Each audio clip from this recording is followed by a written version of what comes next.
এই বেসরকারি টেলিভিশনগুলো কোনোভাবেই আমি লক্ষ্য করি না যে আমাদের সন্তানদেরকে এবং প্রজন্মকে সংস্কৃতিতে তুলে ধরার জন্য তাদের কাছে কোনো লেসন দিচ্ছেন। আমাদের পটুয়াখালী 2 আসন থেকে নির্বাচিত মোহাম্মদ শফিকুল ইসলাম অনেকক্ষণ চেষ্টা করছেন একটা সম্পূরক কোশ্চেন করার জন্য, প্লিজ। মাননীয় স্পিকার, আপনাকে ধন্যবাদ।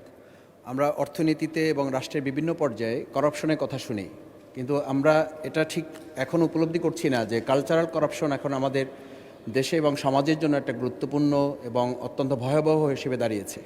আমি মাননীয় মন্ত্রী মহোদয়ের কাছে আপনার মাধ্যমে জানতে চাই, আমাদের বাংলাদেশ টেলিভিশন সেখানে আমাদের সন্তানদেরকে এই অপসংস্কৃতি রোধ এবং সুন্দর সংস্কৃতি তাদেরকে গড়ে তোলার জন্য একই সাথে আমাদের দেশে এখন যে বেসরকারি টেলিভিশনগুলো রয়েছে তারা যে পদ্ধতিতে তাদের টেলিভিশনগুলো পরিচালনা করে, সেই ক্ষেত্রে সংস্কৃতি মন্ত্রণালয়ের পক্ষ থেকে বেসরকারি টেলিভিশনে একটা নির্দিষ্ট সময় আমাদের সন্তানরা যখন বাসা বাড়িতে থাকে, সকালবেলা, দুপুর অথবা রাত্রিবেলা একটা সময় নির্দিষ্ট করে দেওয়া যায়। যেমন আমাদের একটা দুরন্ত টেলিভিশন আছে, সেটাকে সন্তানরা খুবই উপভোগ করে।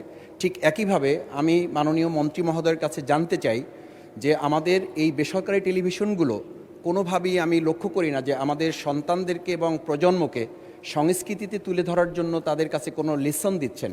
এই ক্ষেত্রে বাংলাদেশ টেলিভিশনে আরও সংস্কৃতির ব্যাপারে আমাদের সন্তানদেরকে সচেতন করার পদক্ষেপ নেওয়া এবং বেসরকারি টেলিভিশনগুলোকে আওতায় নিয়ে আসার কোনো পদক্ষেপ বর্তমান সংস্কৃতি মন্ত্রণালয় রয়েছে কিনা এই ব্যাপারে মাননীয় মন্ত্রী বলবেন, তাহলে আমরা উপকৃত হব। ধন্যবাদ মাননীয় স্পিকার। ধন্যবাদ মাননীয় সদস্য। মাননীয় মন্ত্রী। ধন্যবাদ। বিষয়টা হচ্ছে তথ্য মন্ত্রণালয়ের অধীন বাংলাদেশ টেলিভিশন এবং অন্যান্য টেলিভিশন চ্যানেল, তথাপিও তথ্য এবং সংস্কৃতির মাঝে একটা সমন্বয় আছে এই কারণে যে সেখানে যে সমস্ত সাংস্কৃতিক কর্মকাণ্ড করা হয় সেটা আমরা তথ্য মন্ত্রণালয়ের সাথে সমন্বয় করি, সেটা আমরা সেখানে চলে। বা আমরা না চাইলেও সেখানে টেলিভিশন সার্ভিসের জন্যেই সেখানে গান বাজনা নাটক সমস্ত কিছু কন্টেন্টগুলো থাকে। তো আমরা সমস্ত ক্ষেত্রেই একটা নবজাগরণ আনার চেষ্টা হচ্ছে মাননীয় প্রধানমন্ত্রী জনাব তারেক রহমানের নেতৃত্বে। আমরা একটা নতুন রেনেসাঁ সৃষ্টি করতে চাই এই দেশে, সেটা হচ্ছে জীবনমুখী সংস্কৃতি, জীবনমুখী শিক্ষা, জীবনমুখী অর্থনীতি, যে সমস্ত কিছুকে আমরা একটা নতুন বাংলাদেশ নিয়ে যদি আমরা গড়ে তুলতে পারি, তাহলে আমাদের দেশের হারানো যে ঐতিহ্য আমরা পুনরুদ্ধার করতে পারবো এবং আমরা বাংলাদেশকে একটা নতুন বাংলাদেশ হিসেবে আমরা একটা নবজাগরণের মাধ্যমে আমরা এগিয়ে যাব। সেই জন্যে ওনার ভয়ের কোনো কারণ নেই।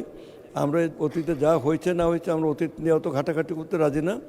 আমরা আগামী দিনে আমাদের পথ চলায় আমরা শ্রেষ্ঠত্ব অর্জন করতে চাই, এই কথাগুলো আমি বলতে চাই মাননীয় স্পিকার। আপনাকে ধন্যবাদ। জি, আপনাকে অসংখ্য ধন্যবাদ মাননীয় মন্ত্রী।